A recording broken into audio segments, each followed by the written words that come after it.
ముందుగా వేదిక టీవీ ప్రేక్షకులకు స్వాగతం.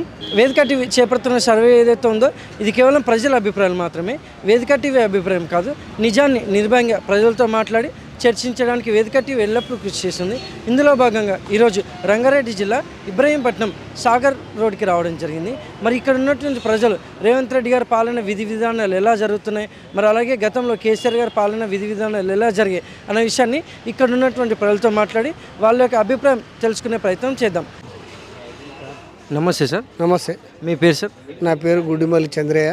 ఏం చేస్తుంటారు సార్? మేము వ్యవసాయం చేసుకుంటూ రియల్ ఎస్టేట్ వ్యాపారం చేస్తాం. సీఎం రేవంత్ రెడ్డి గారి పాలనలో వ్యవసాయదారులకు ఎలా ఉందంటారు, దానిపైన మీ అభిప్రాయం ఏంటి సార్? సీఎం రేవంత్ రెడ్డి పాలనలో వ్యవసాయదారులకు మంచి గిట్టుబాటు ధరలనే ఇస్తున్నాడు. సన్నవడ్లకు 500 బోనస్ ఇస్తున్నాడు. బోనస్ కూడా ఇచ్చాడు. మళ్ళీ నీకు రైతు భరోసాని 5,000 ఉన్నది 6,000 చేశాడు. కాకపోతే ఒకటేంటంటే గుట్టలకు రాళ్ళకి ఇచ్చేది అది మాత్రం కట్ చేశాడు. చేసి ప్రజాధనం దుర్వినియోగం చేయకుండా చేసిండు. దానికి రైతులకు సంబంధం రైతు కష్టపడి పనిచేసేవాడు కాబట్టి దున్నేవానికే ఇస్తాడు కాబట్టి రైతు చేసేది దున్నుకొని బతికేది కాబట్టి అది ఆయన సిద్ధాంతం. కాంగ్రెస్ ప్రభుత్వం కరెక్టే.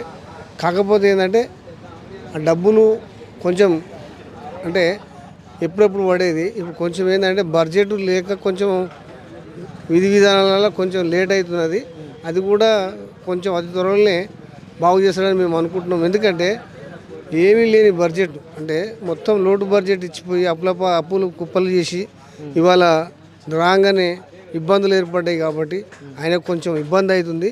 అది ఒక్కటి సర్దుమంతే time to time Rythu Bharosa ఇస్తే రైతులకి ఎలాంటి ఇబ్బంది లేదు. కాంగ్రెస్ ప్రభుత్వం మళ్ళీ 5 నెలలు వస్తుంది. రైతు భరోసా ఇచ్చింది. ఇప్పుడు ఉచిత బస్సు ఇచ్చింది. గ్యాస్ కూడా ఇచ్చింది.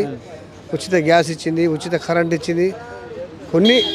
కొన్ని అవకతవకలు ఏంటంటే ఆన్లైన్ సిస్టంలో ఏమైనా ఇబ్బందులు ఉంటే కొంతమందికి రైతు రుణమాఫీ కాకపోవచ్చు. కానీ ఇంచుమించు 80% అందరికీ న్యాయం జరుగుతుంది. ఒక 20% జరగలేదు. ఆ 20% కూడా పూర్తి చేస్తే కాంగ్రెస్ రేవంత్ రెడ్డికి తిరుగులేదు. అది ఆయనకు కూడా తెలుసు. కాకపోతే ఆర్థిక ఇబ్బందులతో కొంచెం వెనుక వెసులుబాటు అయితలేనట్టుంది. అది కూడా ఈ 2-3 నెలల్లో వెసులుబాటు చేసి మళ్ళీ యథావిధి స్థానానికి తీసుకొచ్చి తెలంగాణని ఒక ప్రథమ స్థానంలో నిలుపుతాడని నేను కోరుకుంటున్నాను. Thank you sir. Okay sir. నమస్తే అండి. మీ పేరు సార్? నా పేరు ముచ్చర్ల నవీన్ యాదవ్. ఏం చేస్తుంటారు? రియల్ ఎస్టేట్ చేస్తుంటాను. సీఎం రేవంత్ రెడ్డి గారి పాలనపై మీ అభిప్రాయం ఏంటి సార్? ఈరోజు గతంలో కంటే తెలంగాణ రాష్ట్రంలో ప్రజలు గమనిస్తూ ఉన్నారు, మనం చూస్తూ ఉన్నాము. ఈరోజు గత పాలన కంటే ఇప్పుడు వ్యాపారాలు కానీ అన్ని విధాలు కానీ అన్ని నష్టాలలో ఉన్నాయి. నేను చేస్తున్న ఈ రియల్ ఎస్టేట్ వ్యాపారం విషయానికి వస్తే ఈరోజు ఈ యొక్క రియల్ ఎస్టేట్ అనేది ఒక రాష్ట్రానికి కానీ రాష్ట్ర బడ్జెట్కి కానీ అన్ని విధాలకు కానీ ఇది ఒక జీవన ఆధారం. ప్రతిదీ ఒక చిన్న గుండు పిండి కడకలు చూసుకుంటే పైన స్థాయి వరకు కూడా రియల్ ఎస్టేట్ అనేది ఒక గుండెకాయ లాంటిది. అలాంటి రియల్ ఎస్టేట్ ఈ యొక్క కాంగ్రెస్ ప్రభుత్వం పాలనలో మొత్తం కనుమరుగైపోయింది, జీరో అయిపోయింది. ఇది జీరో కావడం వల్ల ఒక సాధారణ వ్యక్తి కూడా ఇవాళ బతకలేని స్థితిలో ఉన్నాడు. అదేవిధంగా ఈ పథకాలు అవి అని చెప్పేసి వృధా ఖర్చులు ఏ యొక్క పథకం కూడా ఈరోజు సక్రమంగా అమలైనది లేదు. ఈరోజు ఇప్పుడు ఇస్తున్న ఈ సన్నబియ్యము ఆ విషయానికి వస్తే పైనుంచి కేంద్రం నుంచి వచ్చే సన్నబియ్యం కూడా వీళ్ళ రంగేసుకొని ఈరోజు ఇవాళ మావి అని చెప్పేసి అనేక రకాలుగా ప్రచారం చేసుకుంటూ ఉన్నారు.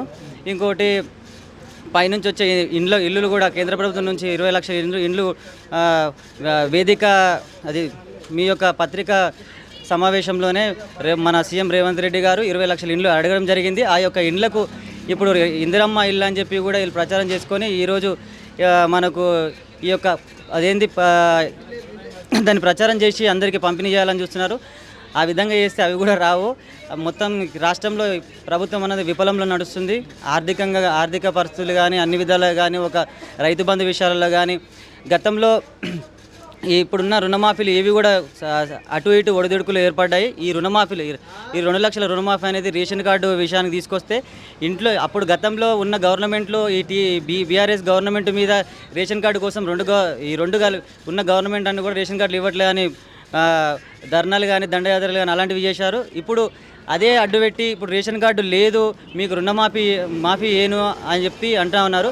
ఆ రోజు రేషన్ కార్డు ఇవ్వలే అని చెప్పేసి ఇప్పుడున్న గవర్నమెంట్ కూడా తెలుసు. అది దృష్టిలో పెట్టుకొని ఉదాహరణకు ఇంట్లో ఒక ముగ్గురు కొడుకులు ఉంటే ఒక అయ్యకు 3 కొడుకులు ఉంటే అప్పుడు అందరూ కూడా ఒకటే రేషన్ కార్డులో ఉన్నారు. భూమి అంతా కూడా పంచకాలు జరిగినాయి. వాళ్ళు వివిధాలుగా లోన్లు తీసుకోవడం జరిగింది. రేషన్ కార్డు ఒకటే ఉందని చెప్పేసి అందరి దానిలోనే పరిగణలోకి తీసుకొని ఎవరు కూడా మాఫీ చేయలేని పరిస్థితి ఇలా కనబడుతూ ఉంది. ఏంటంటే వాళ్ళు రేషన్ కార్డు రాలేదని చెప్పి వాళ్ళు కూడా తెలుసు కదా, దాన్ని పరిగణలోకి తీసుకొని చేయాలి కదా. ఆ విధంగా అనేక రకాలుగా ఐటీ రంగంలో కానీ రియల్ ఎస్టేట్ పరంగా కానీ ఇంకా ఏ విధంగా చూసుకునే ఇవాళ మొత్తం కూడా ఒక విఫలం కనబడుతూ ఉంది.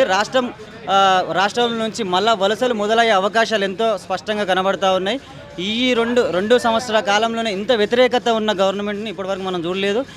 ఎన్నో ఇప్పుడు నిలబడి ఇప్పటికిప్పుడు ఎలక్షన్లు పెడితే పట్టుమని ఒక 10 నుంచి 15 సీట్లు కూడా రాలేని పరిస్థితుల్లో మనం ప్రభుత్వం పబ్లిక్లో చూస్తూ ఉన్నాం. ప్రజా వ్యతిరేకత ఎక్కువైంది, పాలన తక్కువైంది. దీన్ని ఏ విధంగా ఉపయోగించుకోవాలో ఇవాళ ఈ యొక్క గవర్నమెంట్కి తెలియని స్థితిలో ఉన్నారు.